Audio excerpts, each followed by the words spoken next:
ओं भद्रं कर्णेभिः श्रीरामदेवः भद्रं पश्येमाक्षभिर्यजत्रः स्त्रीरङ्गैस्त्वागं स्वस्तनूभिर्विषेम देवहितं यदायुः स्वस्तिनिन्द्रो वृधश्रवः स्वस्ति नः विश्ववेदः स्वस्ति नस्तार्क्ष्यो अरिष्टनेमिः स्वस्ति न बृहस्पतिर्दधातु। ओम शांति शांति शांति। सीताराम सीताराम सीताराम सीताराम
जग में पड़ा बताशा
गले में डाले,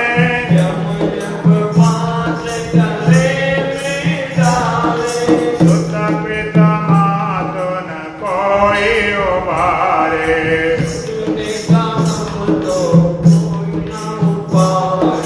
घर से बाहर तुरत निकाले,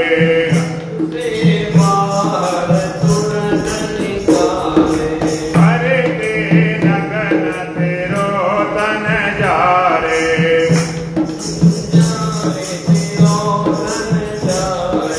उस दिन खुले प्रेम की पोल,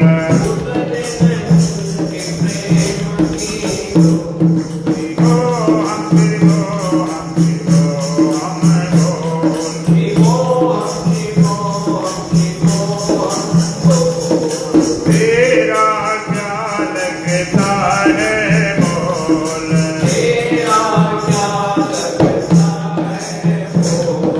जब इस जग में आना जाना,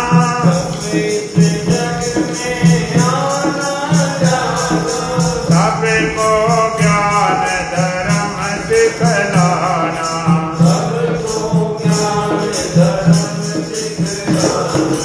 हरि भक्ति का पाठ पढ़ाना,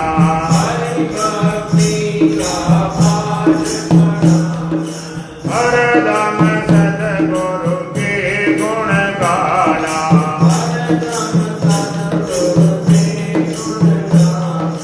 बस ये जीवन है अनमोल, शिवो हम शिवो हम शिवो हम बोल, तेरा क्या लगता है बोल,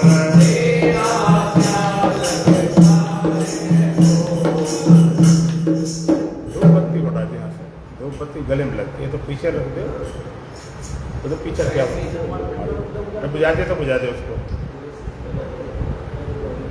बोले सच्चिदानंद भगवान की, और ले जाओ आखिरी बिल्कुल, ज्यादा से लगे गले में थोड़ी खांसी आएगी। बोले सच्चिदानंद भगवान की, सतगुरुदेव महाराज की, सच सनातन धर्म की, बोले बांके बिहारी लाल की। इस जगत में जितने भी प्राणी हैं सभी की एक ही चाह है, कामना है, इच्छा है कि हम सुखी हो जाएं, हमारे जीवन से दुख चला जाए। सुखम भोया दुखम ना भोया, हम सुखी हो दुखी न हो, इसमें कोई भेदभाव नहीं। हिंदू हो, मुसलमान हो, सिख हो, ईसाई हो, ब्राह्मण हो, क्षत्रिय हो, वैश्य हो, शूद्र हो, ब्रह्मचारी, गृहस्थी, वानप्रस्थ, सन्यासी, किसी धर्म मानने वाला हो, किसी पंथ को, किसी ग्रंथ को, किसी संत को, सबकी एक ही इच्छा हम सुखी हो जाए, हमारे जीवन दुख चला जाए। आपके जीवन का पूरा प्रयास सुबह से लेकर शाम तक और जन्म से लेकर मृत्यु तक इसी में लगा है कि हमें कैसे सुख मिले और कैसे दुख हटे। सुख की पाना दुख को मिटाने में लगे पड़े, लेकिन फिर भी पूरी जिंदगी निकली जा रही, ना तो सुखी हो पाए न दुख मिट पाए। और सुख भी पाना चाहते, कैसा पाना चाहते, ये भी जरा विचारणी बात है। यदि आपको भगवान कहें सुख मांग लो, जितने दिन का मांगना चाहो, तो आप सुख कितने दिन के लिए मांगेंगे? 2 दिन, 10 दिन, साल, 2 साल, 10 साल, कितने दिन के लिए? बोलो, हमेशा के लिए मांगेंगे। थोड़े बहुत से क्या हो, थोड़े सुख से सुखी होते तो हो गए होते। मार रखे उसको बुझा दो, ना लगे उसको बुझा दे, जाऊंगे बंद कर दो, बुझा दो। तो थोड़े सुख से सुखी होते तो हो गए होते। थोड़ा तो बहुत जगह मिला, शब्द से, स्पर्श से, रूप से, रस से, गंध से, खाने पीने से, मिलने जुलने से, सिनेमा से, क्लबों से, थ्रेडों से, स्त्री से, पुरुष से, परिवार से, संसार से। इस सुख से सुखी हो गए तो हो गए होते। कैसा सुख चाहिए हमको? वेद कहता है योबै भूमा तत्सुखम न अल्पे सुखमस्तु। जो सुख भूमा हो, अच्छे हो, अव्यय हो, न अल्पे सुखमस्तु। अल्प में सुख नहीं है, अल्प माने थोड़ा। अल्प में सुख क्यों नहीं है? का यद अल्पम तन मर्तम। जो अल्प होता है, जो थोड़ा होता, वह मरने वाला होता, मिटने वाला होता, होने वाला, बिगड़ने वाला। सुख कैसा? भूमा चाहिए, अच्छे चाहिए, अव्यय चाहिए, जिसका कभी व्यय न होता हो, जिसका कभी खर्च न होता हो, जो बिगड़ता न हो, पुराना न होता हो। थोड़ा सुख ही दुख है, थोड़ा ज्ञान ही अज्ञान है, थोड़ा जीवन ही मृत्यु है, थोड़ा धन ही निर्धनता है, थोड़ा परमात्मा ही संसार है। एक व्यक्ति धनवान है, एक कहते आप निर्धन है। धनवान पास करोड़ों है, ठीक बात। अब एक गरीब है, निर्धन है, तो उसके पास धन कम है कि बिल्कुल नहीं? कम है, ऐसा तो नहीं बिल्कुल न हो। थोड़ा बहुत तो धन मिल जाएगा भिखारियों के पास। धन कम है इसलिए निर्धन कहलाता है। लोग कहते हैं हम बड़ा महाराज बड़े दुखी हैं, कुछ ऐसा तो बिल्कुल नहीं है, तो थोड़ा है, इसलिए दुख कहलाता। और थोड़ा जीवन ही मृत्यु है। आप कहते मुझे मरने का डर लग रहा है, हम पूछे अभी जिंदा हो कि मरे? कहते अभी जीवित बैठे। डर क्यों लग रहा है? कि पता नहीं झटका कब चला जाए। थोड़ा ज्ञान ही अज्ञान है। हम महाराज बड़े अज्ञानी, पूछे ज्ञान बिल्कुल नहीं है, कम है। थोड़ा ज्ञान अज्ञान, थोड़ा परमात्मा संसार है। परमात्मा को थोड़ा देखते हैं, एक अंश में तो संसार जैसा लगता है। सुख कैसा चीज? भूमा हो, अच्छे हो, अव्यय हो, जिसका व्यय न होता हो, जिसका खर्च न होता हो, जिसका नाश न होता हो। व्यय और अव्यय दो शब्द है। आप विचार करो, जब से जन्म लिया आपकी 50 साल 70 80 साल हो गए, तुमको जीवन में कोई ऐसी वस्तु मिली जिसका व्यय न होता हो, जो खर्च न होता हो, जो बिगड़ती न हो, जो पुरानी न होती हो, जो मिटती न हो? कोई मिली? सब मिला खर्च वाला। बचपन मिला था, वो भी खर्च वाला, धीरे धीरे चला गया। फिर जवानी आई, जवानी का भी खर्च हो गया, जवानी भी चली गई, बुढ़ापा आ गया।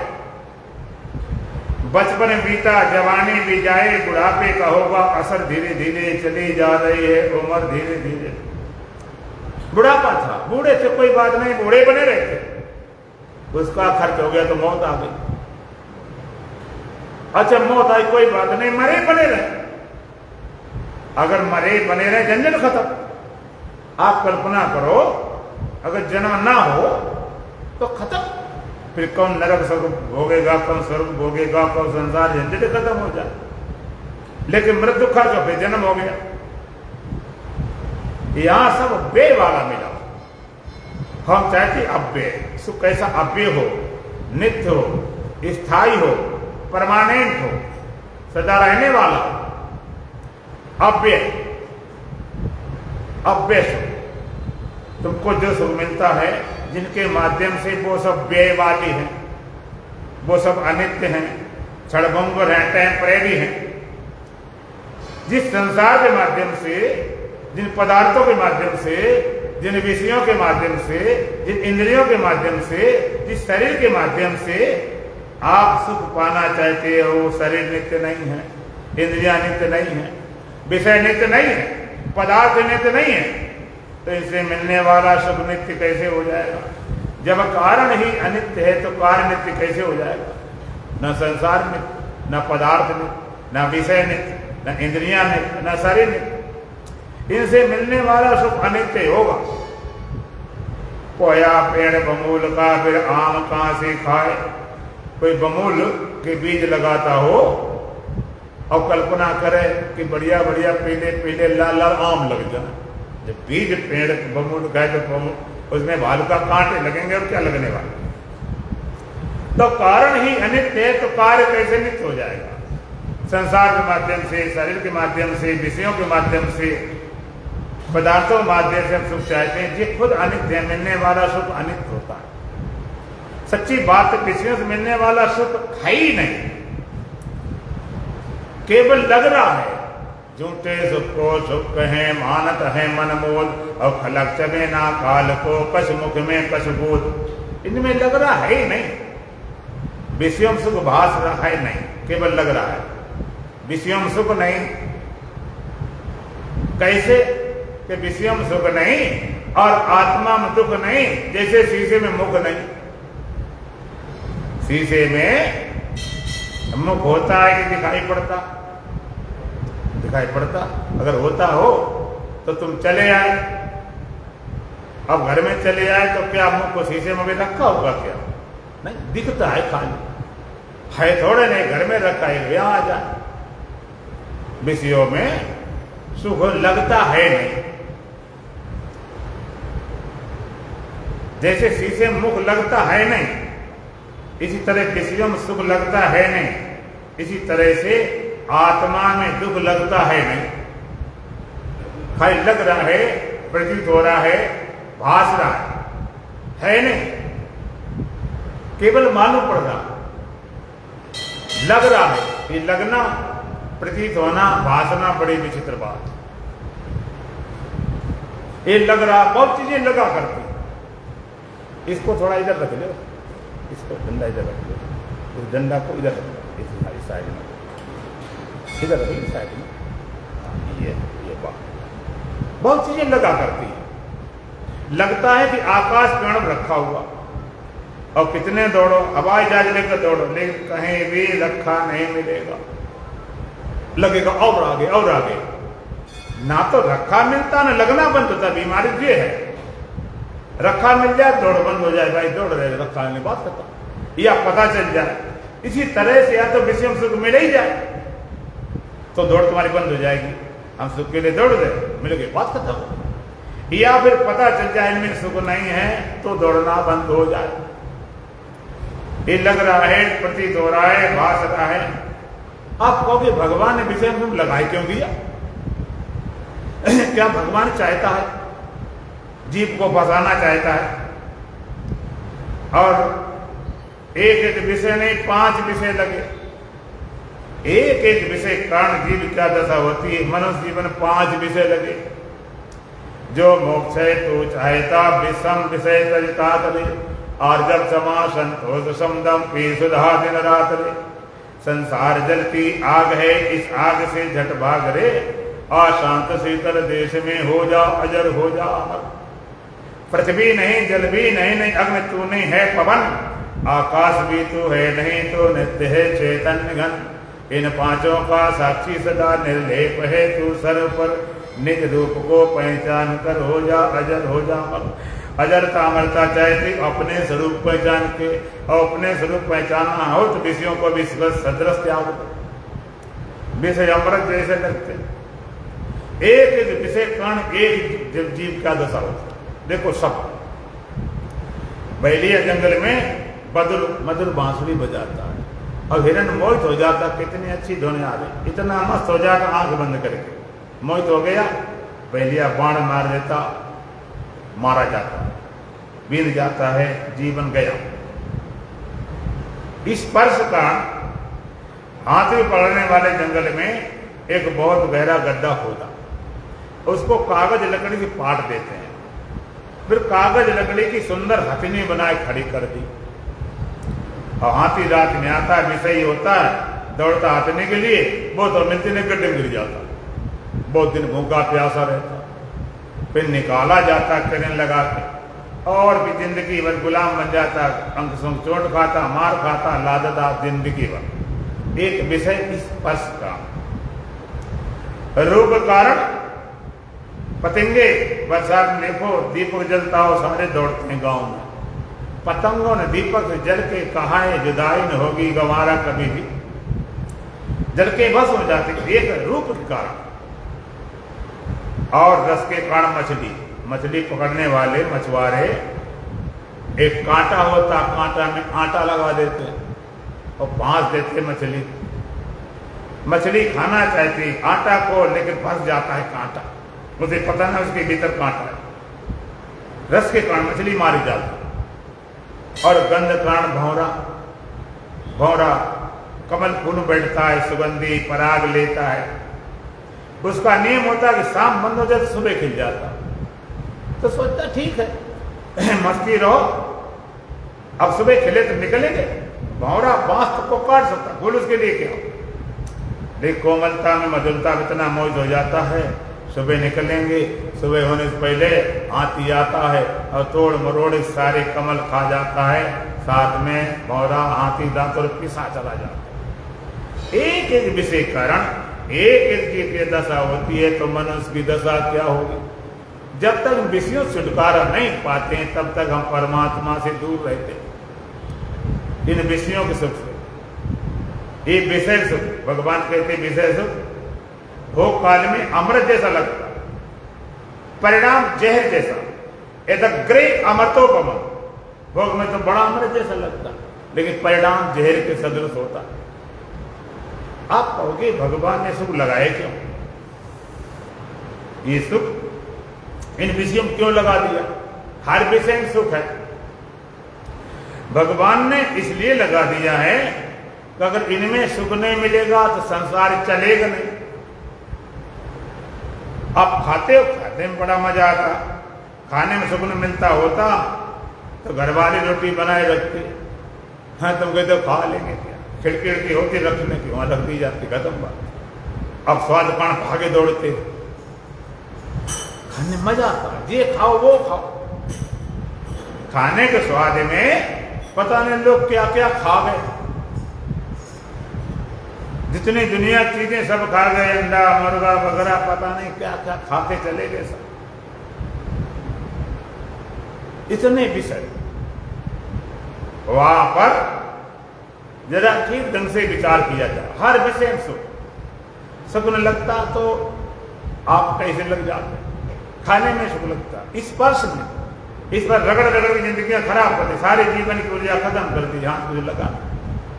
देखने में सुख मालूम पड़ता, लगाए टीवी, आंखें खराब हो जाए तभी छोड़ते नहीं। शब्द में, स्पर्श में, रूप में, रस में, गंध में, सुगंध लगाए, इत्र छिड़के। इन विषयों में सुख क्यों लगा रखा कि भगवान की संसार चलता, गंदे से गंदे विषय में सुख लगा रखा। नहीं कि जीव प्रवर्तना संसार चलना बंद हो जाता। आपको आदमी ऐसा है कि नाभिक सुख होता तो चला लेता, पशु पक्षी कैसे चलाते, वो मजबूर हो जाते। तो एक कारण तो ये है कि भगवान ने इसलिए सुख लगा रखा है कि उसका संसार चलता रहे। आप दुखी होकर कोई काम कर नहीं सकते, तो खाने में दुख होता हो तो कैसे खाओगे? डंडा लेके खड़ा खाओ और तुम्हें इतना कड़वा, इतना नमक और आंसू निकल रहे। तो एक संसार चलता रहे। और दूसरा असली कारण वो समझने लायक है। इनमें सुख क्यों लगा रखा भगवान ने? सुख से तुम्हारा परिचय हो, सुख से प्रीति हो, सुख में आकर्षण हो, सुख की मांग बढ़े, तब आप आत्मिक आनंद की भी तलाश करेंगे। एक गॉड गिफ्ट है। जैसे आपने देखा हो कभी रेडी वाले आ जाते हैं, पपीता बेच रहे हैं, खरबूजा तरबूज बेच रहे हैं, कोई केला फल बेच रहे हैं, सेब। अब तुम जाते हो, बाबूजी जरा ये खा के देख लो, ये काट खिलाए इसका, ये पपीता ये खाओ, ये खा के देखो, बाबूजी माता जी बहन जी खा के देखो। अब जब टेस्ट कराता है तब पैसे देता है, जब तुम्हें खिलाता है स्वाद ले तो पैसे देता है ना, फ्री देता है, खा लो। अब तुम्हें बड़ा टेस्ट लगा, ये तो पपीता बहुत मीठा है, हमें चाहिए 5 किलो, तो फ्री मिलेगी, पैसे लगेंगे। अब तो पैसे लगेंगे, फ्री वाला काम खत्म। तुम जबरदस्ती उठाए चल पड़ोगे तो पकड़े जाओगे, मार पड़ेगी, जेल में जाओगे। इससे भगवान ने सुख लगा रखा। अब तुम्हें सुख लगा तो लगता है तो बहुत अच्छा, आप भोगना शुरू कर दो। जब और भोगना शुरू किया तो परिणाम में दुखी हो गए। भोगने के बाद दुखी हो गए। आपात रमणीय, रमणीय तब तक है जैसे जब तक उनका पात शक्ति न हो, तब तक रमणीय बात बाई खत्म। एक राजा खाने का बड़ा शौक था, बढ़िया से बढ़िया भोजन बनवाया, जो अच्छे से होते 56 प्रकार। आपको भोजन कर ले, आप भोजन कर ले तो अब भूख लगने में समय लगता है। 5-6 घंटे बाद भूख लगी तब खाएगा। अब उसे स्वादे लेना तो मालूम क्या करे, खाने के बाद उल्टी कर दे, फिर बनवाए, फिर खाए, उल्टी कर दे। तो ये पागलपन की बात।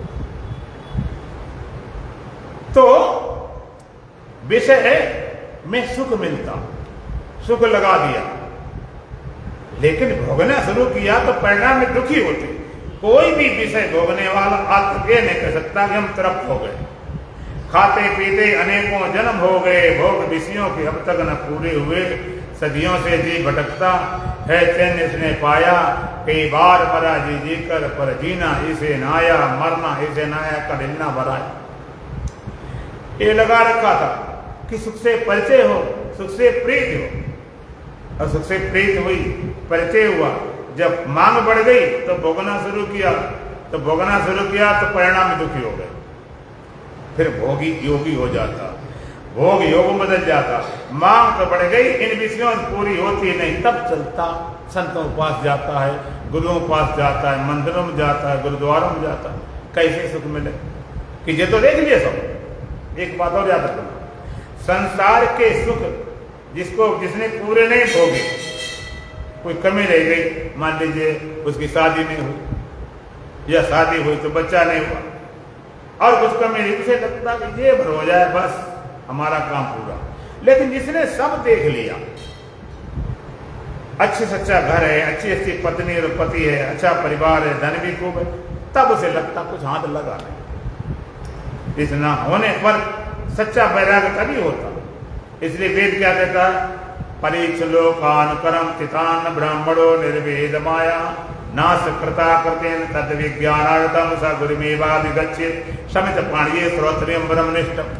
कहते खूब परीक्षा करके देख लो, संसार के विषय पदार्थों को भोग के देख लो, अगर मिल जाए तो परमात्मा करो, आने कोई जरूरत नहीं। जिसे नहीं भोग पाए उसे आशा रहती है, जिसे के अभाव होता है उसे आशा रहती है, और जिसका सब कुछ पूर्ण है उसकी आशा खत्म, निराश हो जाता कि हाई कुछ है ही नहीं, तब लगता परमात्मा तरफ, तब इधर भागता नहीं, है ही नहीं।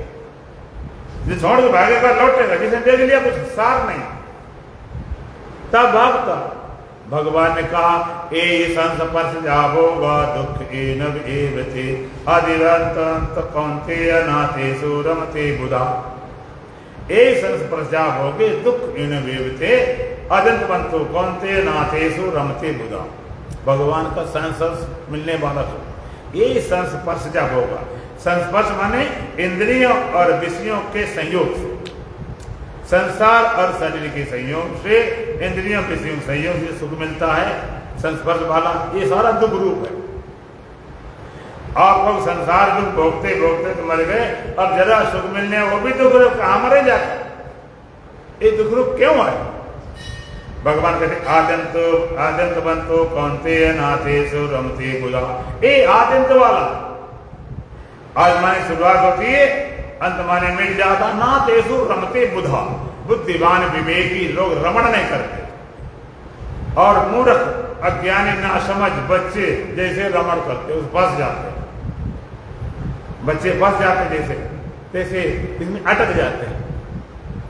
एक बार एक पति पत्नी थे और उनके 2 बच्चे थे, एक था 12-13 साल का, एक छोटा था 60-1.5 साल का। तो बच्चा जब रोता था तो उसके मुख में उसकी मम्मी वो मुख में रबड़ का क्या बोलते हैं, निप्पल लगाते, कभी पापा लगा दे, कभी मम्मी लगा दे, और कभी उसका बड़ा भाई लगा दे। देख कोई नहीं वो लगा दे। अब बड़ा भाई की थोड़ी अकल मोटी थी, उसके दिमाग में क्या बात बैठ गई कि रोने का इलाज है, निप्पल लगाओ, बात खत्म।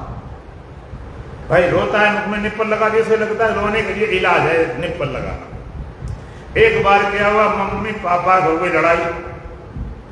अब पापा ने मम्मी कर दी पिटाई। अब मम्मी रोने लगी तो उसका जो लड़का बड़ा वाला कहता है, अरे मम्मी रोने वाली बात क्या, मैं भी तेरा रोना बंद करता हूं। छोटे भाई से निप्पल निकाला, मुख से मम्मी मुख में लगा दिया। ताड़ तमाशे क्या कर रहा, ये क्या मामला हो गया।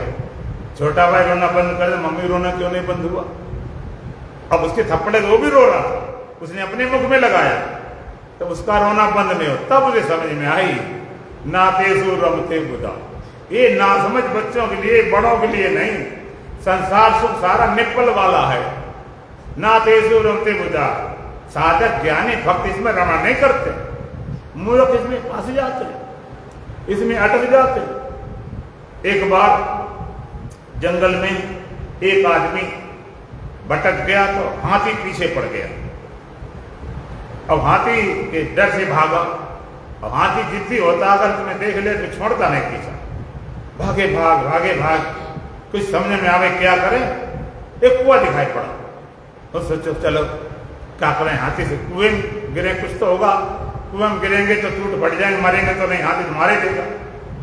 तो कुएं में जब घुसने लगा तो नीचे नजर दौड़ाई, एक काला नाग नाग में फटकारते खड़े। ओहो, वो तो साक्षात काल नीचे है। अब क्या किया जाए, ऊपर तरफ देखा तो हाथी पहुंच चुका था और सूंड लटकाए खड़ा कि जड़ा ऊपर आवे लपेट के मार दो। अब बड़ी समस्या, नीचे जाए सांप काट ले तो मरे, ऊपर जाए हाथी पकड़ ले तो मरे। तो एक पेड़ वहां खड़ा था, पेड़ की जड़ लटकी थी, उस जड़ को पकड़ लटक गया। नीचे जाए सांप काट ले तो मरे, ऊपर आवे हाथी पकड़ ले तो मरे। और जड़ को पकड़े था, और उस जड़ में को जो पकड़े था उस पर मधुमक्खी की छत्ता था। हाथी झटका मारे पेड़ में तो छत्ता फूट गया और उससे शहद टपकने लगा। तो जब शहद टपकने लगा, एक हाथ से जड़ को पकड़, एक हाथ से लेकर चाट रहा। हालत कितनी खराब थी, नीचे गिरे सांप काट ले तो मरे, ऊपर जाए हाथी पकड़ ले तो मरे। ऊपर नीचे ना भी जाए, जिस जड़ को पकड़े था दो चूहा काटने में लगे पड़े। डाल कब कट जाए, कब गिर जाए, कब सांप काट ले, सब मर जाए, ये सारी बातें एक तरफ बुला के और शहद लेकर चाट रहा। इसी तरह से काल रूपी नाग यहाँ तैयार खड़े, काल रूपी नाग हाथी तैयार खड़े, पता नहीं कब ले जाए। उसकी सारी परवाह छोड़कर विषय रूपी शहद को चाटने में लगे पड़े। आज काल के बीच में जंगल होगा वास, ऊपर ऊपर हल फ्रेंड और चलेंगे घास। हाड़ जले जो चंदन लकड़ी, केस जले जो घास, सारी काया जलती देखी भयो कबीर उदास। माटे कहे कुमार पे क्यों तो रूंधे मोय, एक दिन ऐसा आएगा मैं रूंधूंगी तो। कुमार मिट्टी को सान रहा था घड़ा बनाने, लेकिन बड़ी गूंथ रहा था। उसने कहा ज्यादा गूंथा खाती मत कर, एक दिन ऐसा मैं गूंथ कपड़े मिला दो। तरवर बोला पास से सुनो तात्विक बात, यह घर की रीत है एक आवतिक जात। पेड़ पत्ता टूटा, बड़ा दुखी निराश था। पेड़ पत्ता दुखी होने वाली बात क्या, यह घर की रीत है एक आवत जात, एक रीत रिवाज है, एक आता है जात। एक पत्ता पुराना टूटता नया निकलता, इसी तरह से संसार रीत है, आना जाना चलता रहता।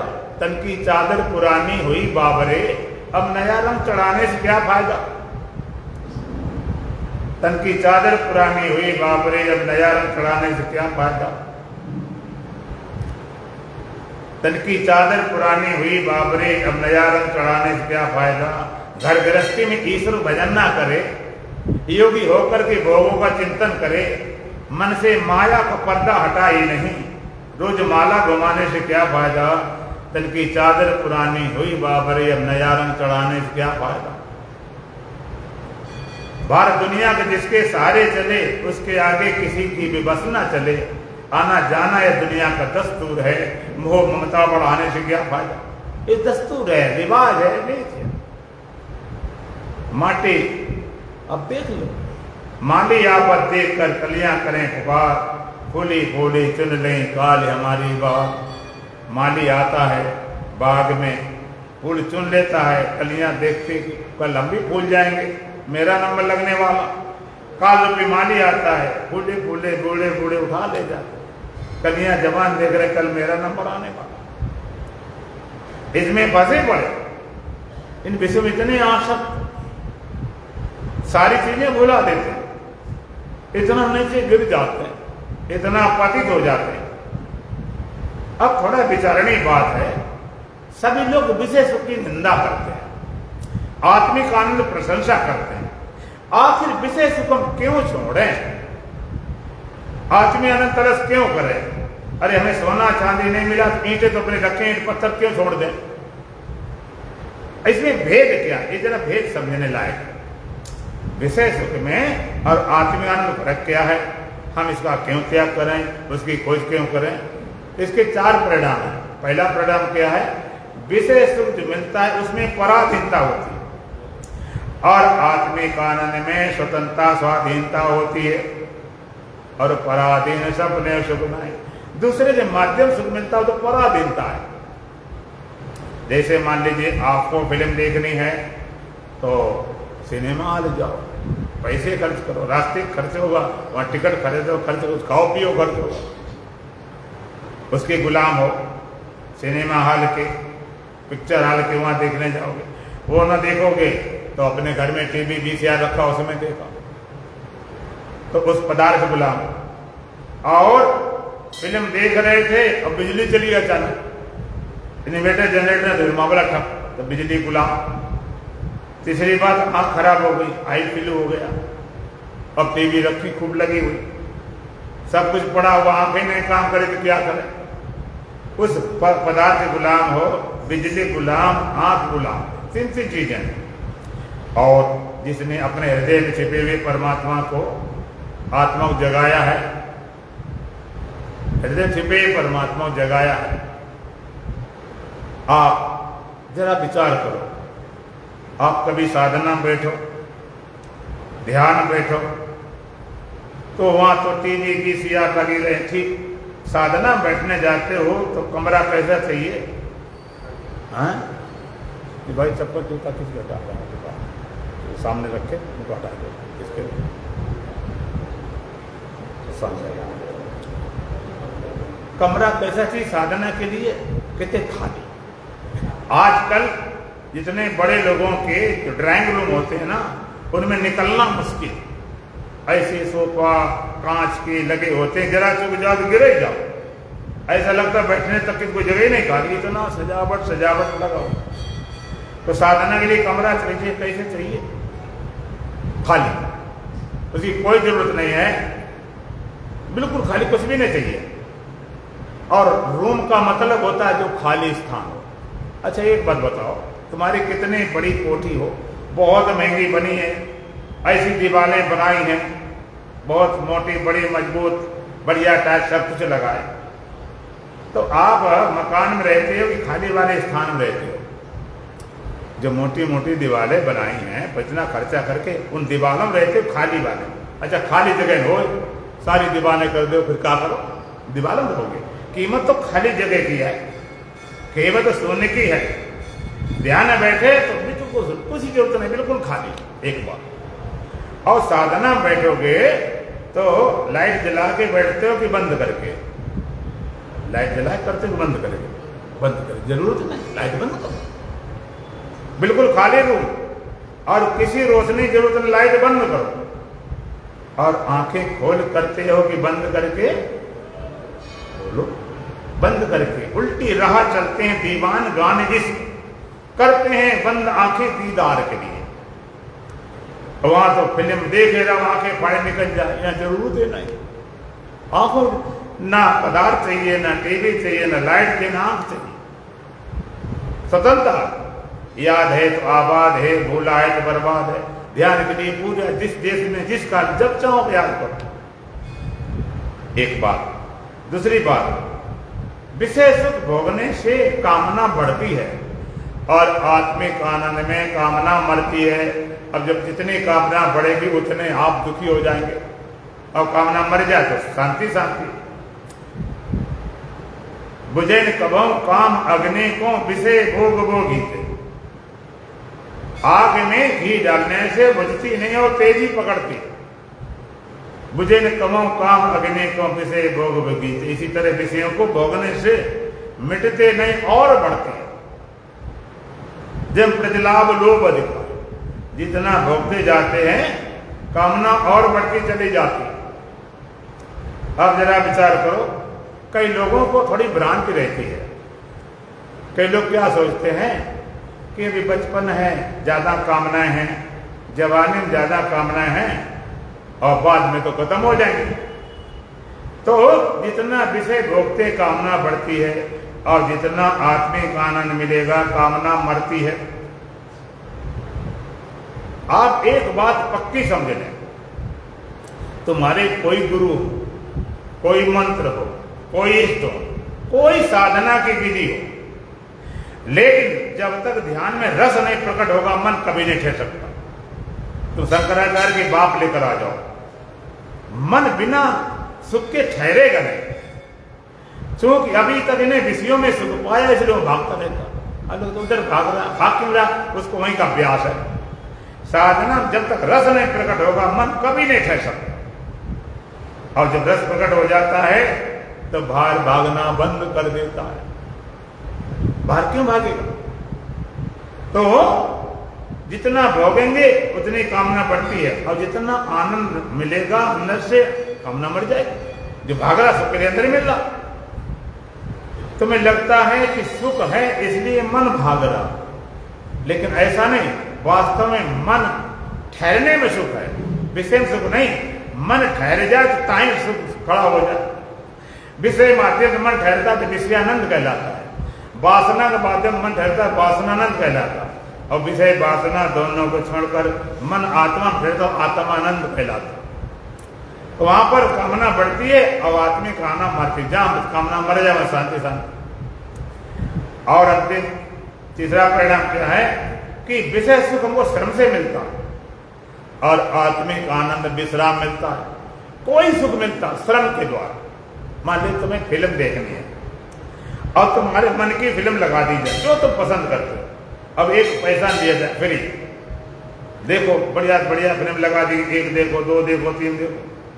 आप देखते देखते आंखें काम नहीं करेंगी, आंखों में पानी आ जाएगा, आंसू आ जाएंगे, शरीर में थकान आ जाएगी, नींद आ जाएगी, लेकिन भोगने की इच्छा नहीं मिटती। याद रखना, हमने देखा है गांव में कि माताएं चना नहीं चबा पाती, दांत नहीं पथरा घोट घोट की चाटते।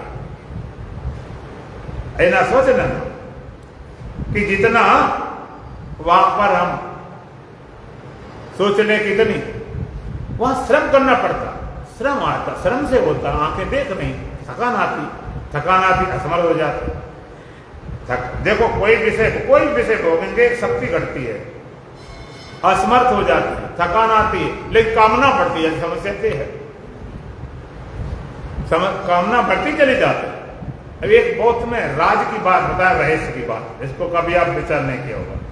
कई लोग सोचते हैं कि अभी कोई बच्चे हैं ज्यादा वे शैतान है, चंचल हैं, इसलिए बच्चे चलते हैं। थोड़े बड़े आज की युवा पीढ़ी हो गई तो विषय में ज्यादा लगे पड़े रहते हैं। लोग कहते हैं नई नई शादी आई, भी जवान है, बच्चे हैं, ठीक है, और जवान हो गए, एडल्ट हो जाए तो फिर धीरे धीरे समझ आ जाएगी और धीरे धीरे मन कंट्रोल हो जाएगा।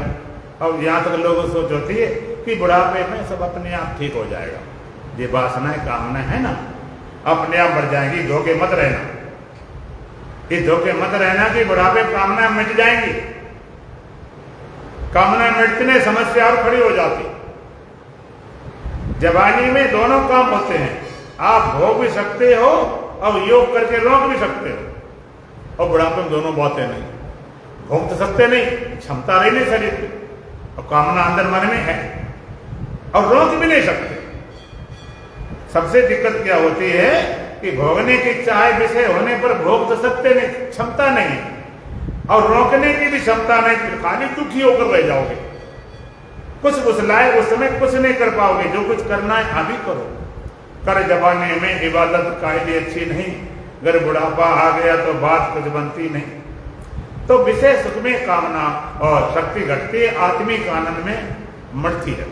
जितना विषय तो भोगोगे, श्रम करना पड़ेगा, थकान असमर्थ होती। अब आत्मिक आनंद विश्राम मिलता है। आत्मिक आनंद विश्राम में, विश्राम माने क्या? आराम। तो ठीक है, आराम क्या दिक्कत? आराम करने के मिल जाएगा, लेकिन आराम करना सबसे कठिन काम है। अभी आप यहां बैठे आराम करो। अच्छा महाराज अपने घर चले गए, कोई काम धंधा नहीं कर रहे, मंदिर से भी चले गए, पूजा पढ़ने, आराम से बैठे। हमने आराम अभी नहीं। अभी तुम्हारी आंखें देख रही हैं, कान सुन रहे हैं, तुमने चलो अपने कमरे में चले, साउंड प्रूफ, ना कोई दिखाई पड़ता ना सुनाई पड़ता। अब तो आराम में है, हमने अभी आराम नहीं।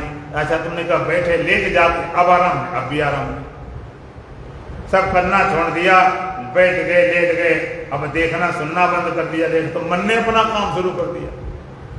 मन अपना पता नहीं कहाँ ख्यालों कांटा लगाता। लोग अकेले में डरते हैं घर में। मैं क्यों डरते?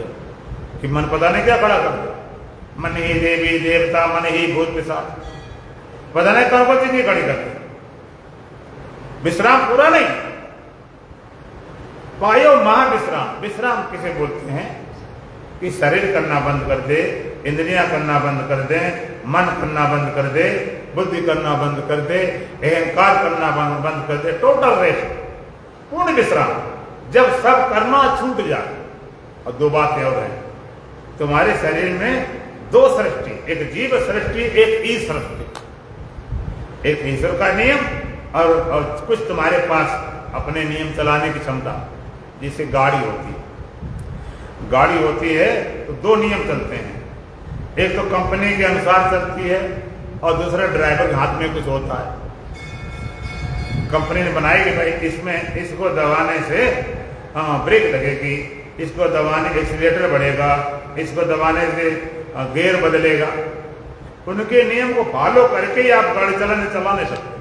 तुम कहा नहीं, हम तो अपने आजाद हैं, हम तो रेस वाले से ब्रेक लगाएंगे तो लगाई देख लेना कहाँ धमाका हो जाता। उसके नियम से आप चलोगे तो गाड़ी चला सकते। एक तो उसके नियम, और दूसरा ड्राइवर कुशलता कितनी है। गाड़ी को साल भर में बकार कर दे, 10 साल चलाए। तो दो नियम, एक तो परमात्मा का विधान, जिस नियम के तहत आपका जन्म हुआ। आपका जन्म हुआ तो आपसे पूछा गया कि जन्म लेना चाहते हो कि नहीं लेना चाहते हो, कहाँ लेना चाहते हो। तुमसे कुछ पूछा गया? कुछ नहीं, एक्सीडेंटली पैदा हो गए तो वो आया। अपने आप बचपन, जवानी अपने आप, बुढ़ापा अपने आप, श्वास अपने आप चलते, हृदय अपने आप धड़कता, कौन संचार सब अपने आप हो। इसको नहीं, जो तुम कर रहे हो छोड़ना छोड़ दो। अपने मन से बुद्धि को करना छोड़ दो। जैसे तुम्हारा करना छूटता है, करना तुरंत आत्मिक आनंद प्रकट हो जाए। तुम्हारा करना बाधा है, तुम्हारा करना छूट जाए, अंदर भरा आनंद अपने आप प्रकट हो जाए। हम वासु देश का जहाँ पार ब्रह्म का खेल, और दिया भरे अगम का बिन बाती बनती।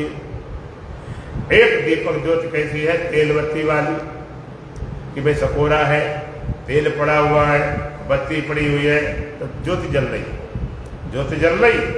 लेकिन कभी सकोरा टूट गया, कभी तेल घट गया, कभी बत्ती बुझ गई, तो ज्योति कभी कम, कभी ज्यादा, कभी घटती, कभी बढ़ती। अब एक ज्योति ऐसी है बिना तेल बत्ती वाली, अंताकरण रूपी सकोरे में और विषय रूपी तेल पड़ा, इंद्रिय रूपी बत्ती पड़ी, विषय सुख रूपी ज्योति टिमटिमा रही। अंताकरण सकोरा है, विषय रूपी तेल है, इंद्रिय रूपी बत्ती है, विषय सुख रूपी ज्योति टिमटिमा रही। कभी नींद आ गई, कभी विषय नहीं रहे, कभी शरीर में गड़बड़ करता। तो जिस ज्योति घटती बढ़ती जलती बुझती, तुम्हारा सुख कम ज्यादा घटता बढ़ता। एक ज्योति ऐसी है जिसको बोलते आत्म ज्योति, निराधार जल रही है। ज्योत शब्द का प्रयोग करते हैं तो लोग, आम लोगों समझ में क्या आती? ज्योति जो दिखाई पड़ती, एक ज्योति जलाई जाती, अखंड ज्योति जलाई फलाना। अब एक अंदर दिखाई पड़ती ज्योति।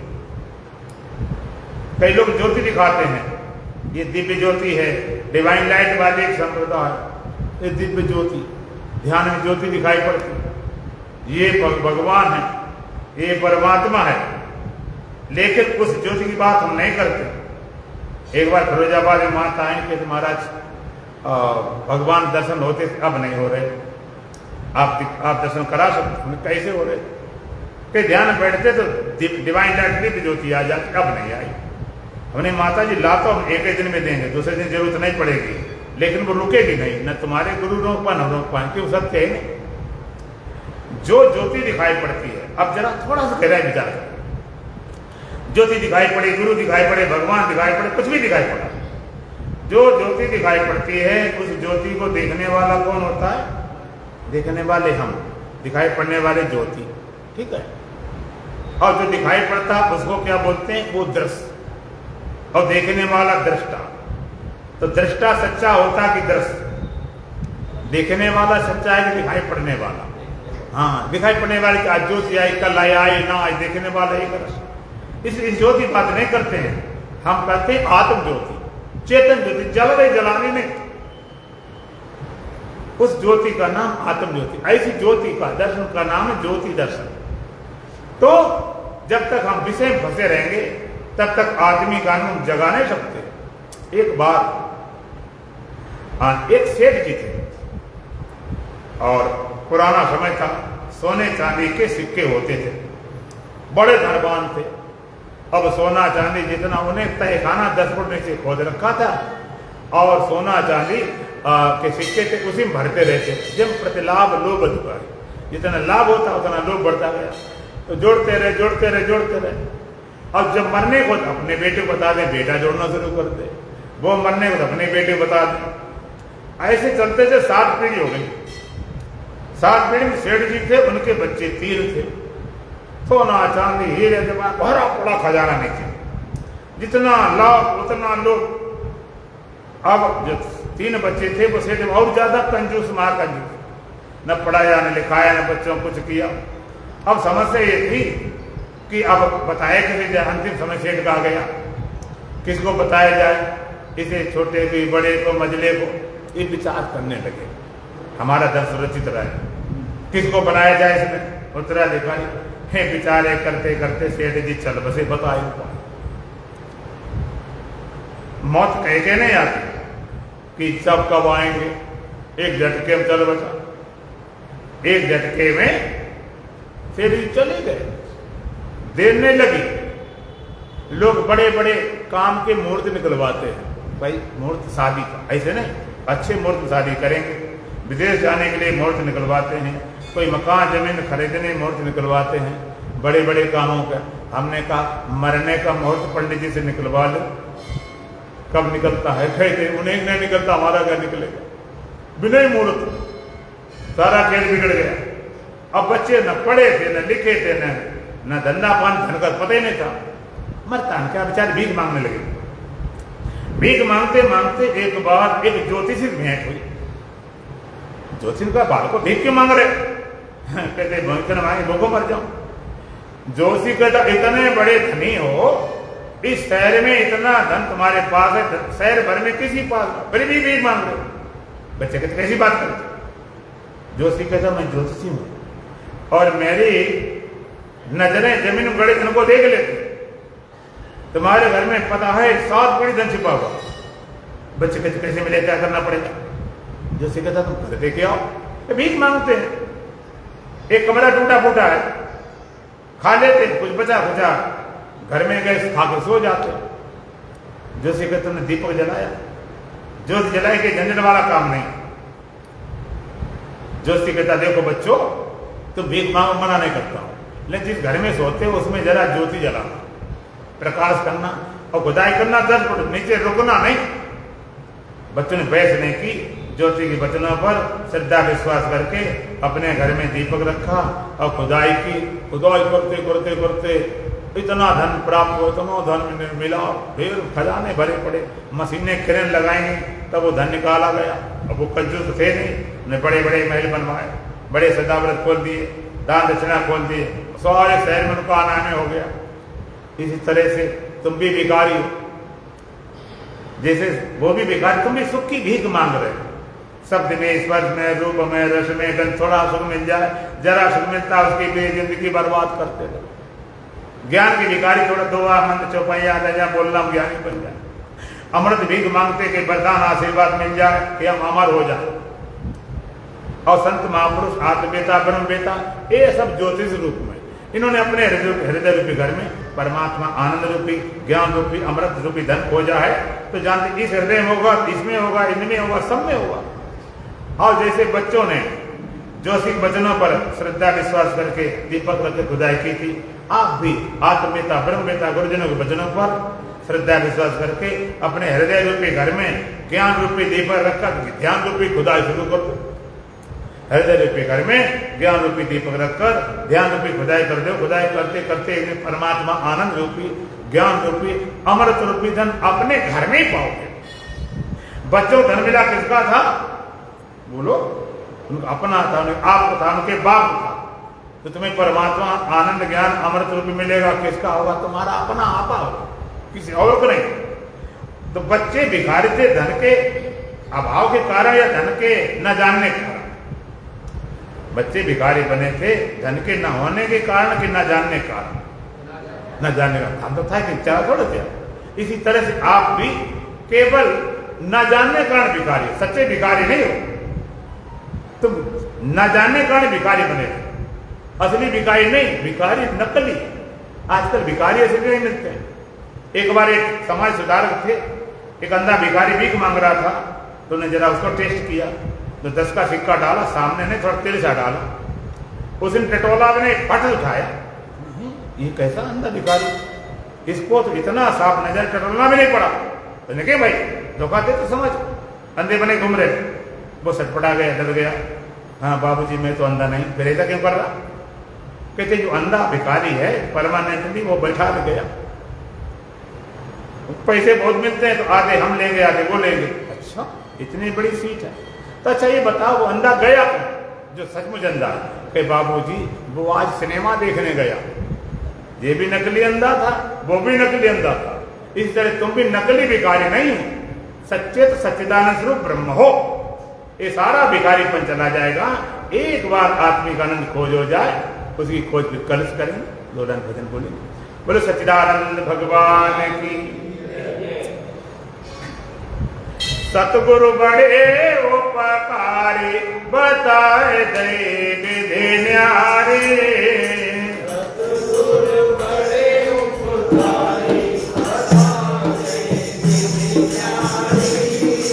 सतगुरु बड़े उपकारी बताए विधि न्यारे।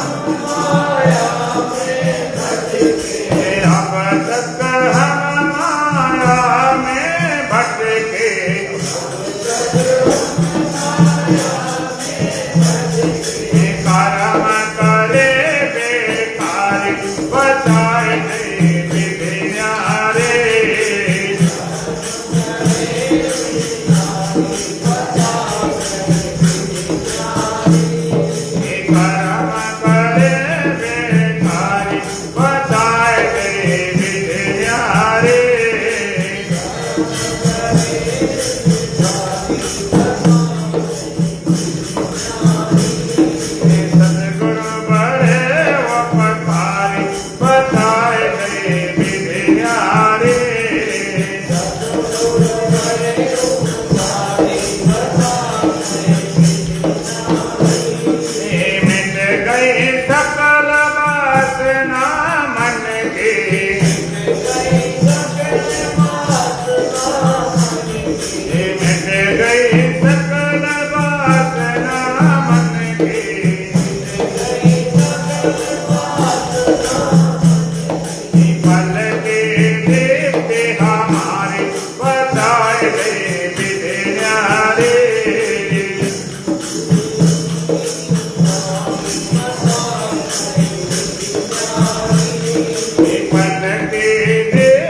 हमारे बधाई दे विधि न्यारे।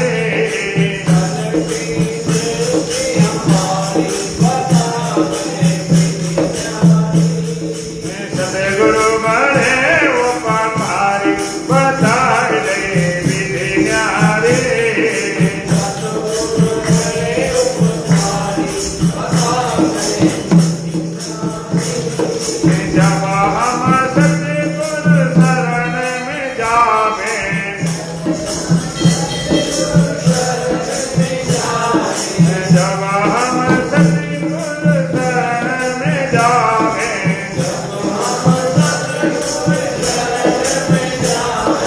खोले जाए ज्ञान के मारे, बताए दे विधियाँ रे।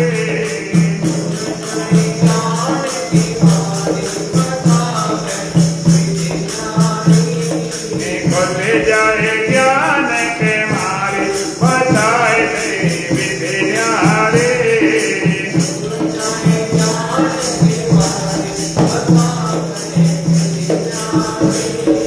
सतगुरु बड़े उपकारी, बताए दे विधियाँ रे।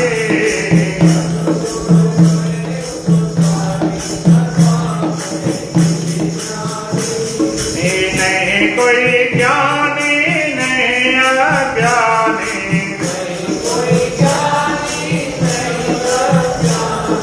नहीं कोई ज्ञानी नहीं अज्ञानी,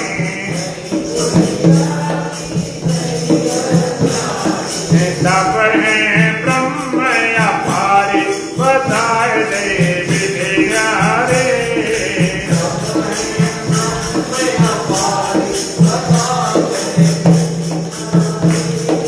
सब है ब्रह्म अपारी, बताए दे विधियाँ रे।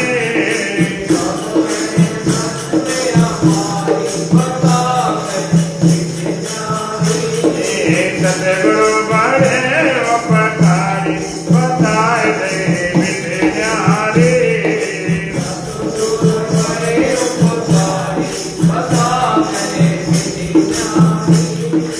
ऐसे सतगुरु को बलि जाओ,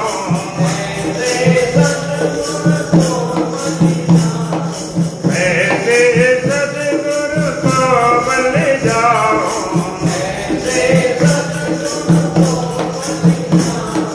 चरण कमल बलिहारी, बताए दे विधियाँ रे।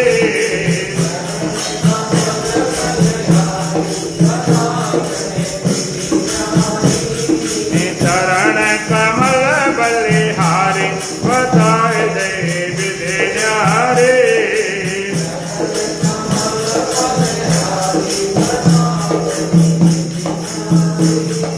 सतगुरु बड़े उपकारी, बताए दे विधियाँ रे।